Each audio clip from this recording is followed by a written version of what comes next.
Today we'll be talking about this octic equation and how to find all the solutions for it. Now, because we're finding all the solutions, we can't just find x equals 0 and call it a day. Because to solve an equation means to find all solutions. And in this case, there are 2 real solutions and 6 complex solutions. So let's get right into it. So first we can factor out the x here, and that's how you get the notoriously easy solution, x equals 0. The reason we can do this is because there's no constant term in the equation. So we can just factor out the x,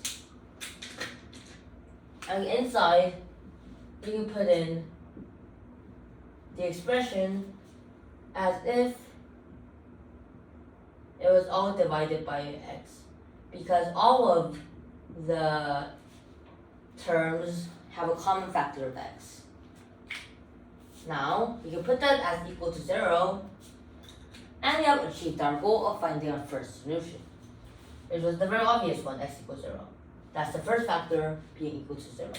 So that was case 1, right? But obviously I have another case where the second factor is equal to 0. Yes, it's going to be very tiring to write this out, but bear with me.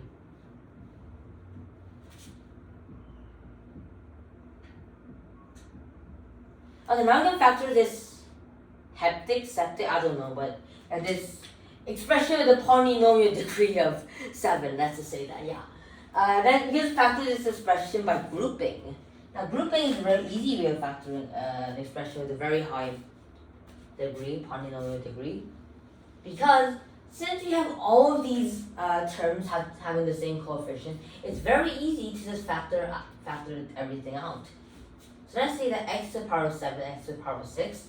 We can factor out the x to the power of 6 part, and put x plus 1 inside.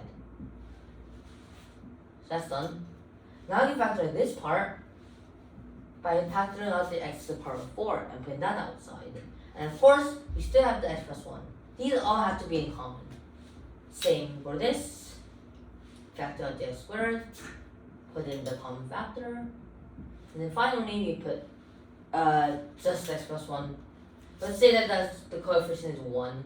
That will be important for later on in a few seconds, because you'll be factorizing like so. Because x plus 1 is common in all these terms, we can just put all the coefficients to one side.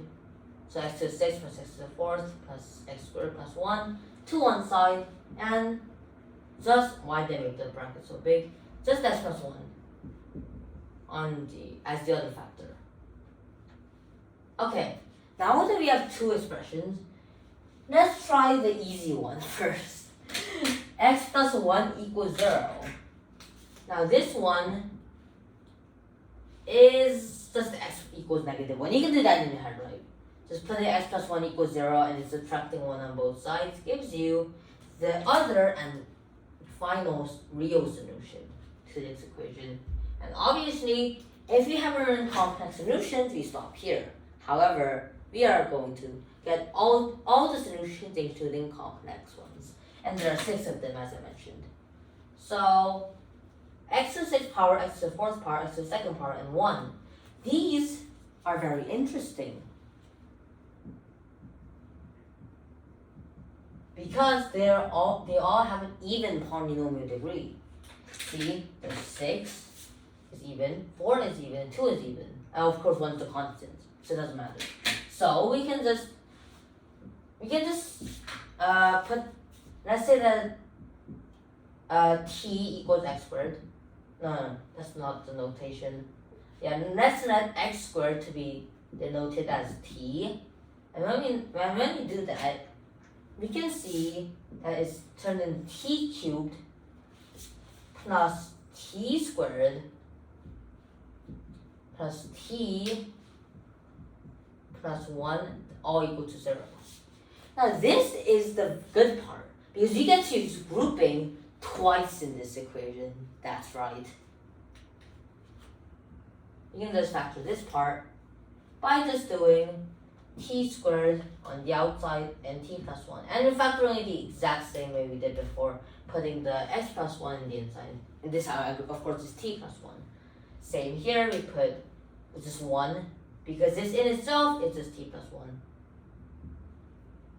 That kind of looks like a bracket. Fix that, okay. Now, we can do something very interesting. Because this is equal to 0, we can do the same thing. Put the inside, like so. And then of course also put the t squared plus 1. And of course, we need to finally substitute x squared back into t. Now, the first case we have, I'll just denote this as case number 1. Case number 1 has t plus 1 being equal to 0, but I am going to write that as x squared plus 1 being equal to 0. That means that x squared equals negative 1. And of course you all know that when we take the square root on both sides, like, god damn it, like so, and of course put the plus or minus, these two will cancel out. And all they're left with is x equals plus or minus square root of negative 1. And you all know that that equals to I. Cool, huh? Now this is 2 of the complex solutions. So 4 to go. To recap, we have number 1, solution number 2, and this has plus or minus, so it can be I or positive I or negative I, which means we have number 3 and number 4 all in one. Okay, now we can get into case number 2. Yeah, now we can get into case number 2. Now case number 2 is even more interesting because we have a squared. And remember how t was x squared in itself. So we get x squared squared again. That means that we get x to the power of 4 being equal to 0. We got quartic equation in our hands. How many types of equation are we getting? I don't know. Anyways, yeah.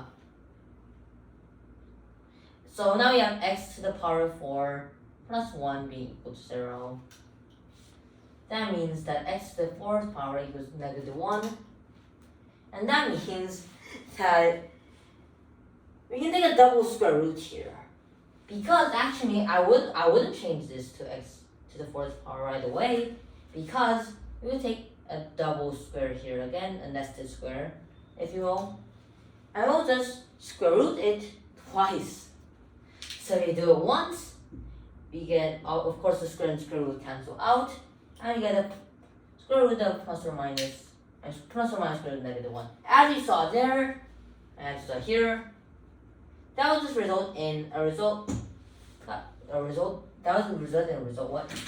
That will result in plus or minus I. Now, we already had this solution, you might be saying. No, we haven't. Because this is x equals plus or minus I, it's x squared. We gotta take another square root. Wow. We took a square root here and we take it again. Wow. That's smart actually. Then we take it again and put plus or minus. And now we have a very interesting solution in our hands. I'll just put this here. Just for convenience. Because now we have x equaling to plus or minus square root of plus or minus I. And this gets very interesting because now I is inside of square root. You're talking about square root of I here. Right? This is very interesting. Now, yes. We know the square root of I. I'm not going to prove this right now, but just have some research yourself if you're interested. This is actually 1 over square root of 2 plus 1 over square root of 2i. Now this can be proven very easily, but I'm not going to do it right now because this video is already getting too long. So, we know that, let's just take all 4 cases actually, because we have 2 plus or minuses, so we have 2 pairs of solutions. So let's just say that the thing inside of the square root is positive. So we have, let's just say both are positive. So square root of I, we can just plug this in. But of course, this can be simplified because we have a common denominator. you can have this whole fraction, and we can have 1 plus n equals I. So that will be our solution. And of course, why not put a plus or minus? So we have found 2 more solutions, again complex. And that will be number 5 and number 6.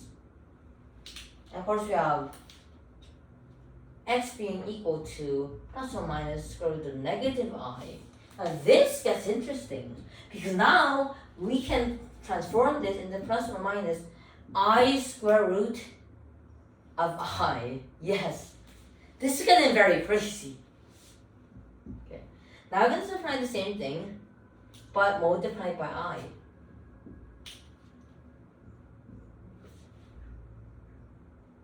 And of course, if we expand the brackets, we finally get x being equal to, plus or minus I plus I root 2, I square root of 2, over square root of 2. And of course, we can rationalize both of these fractions. I'm not going to go do that because I'm lazy. You can do that yourself if you want. And that's our final 2 complex solutions. Now, if you enjoyed this, please drop a like.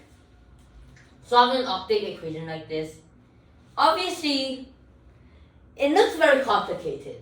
But hopefully I made it very simple for you guys. And if this video was helpful in your algebra journey, I'd much appreciate if you supported me. Well, that's it for today.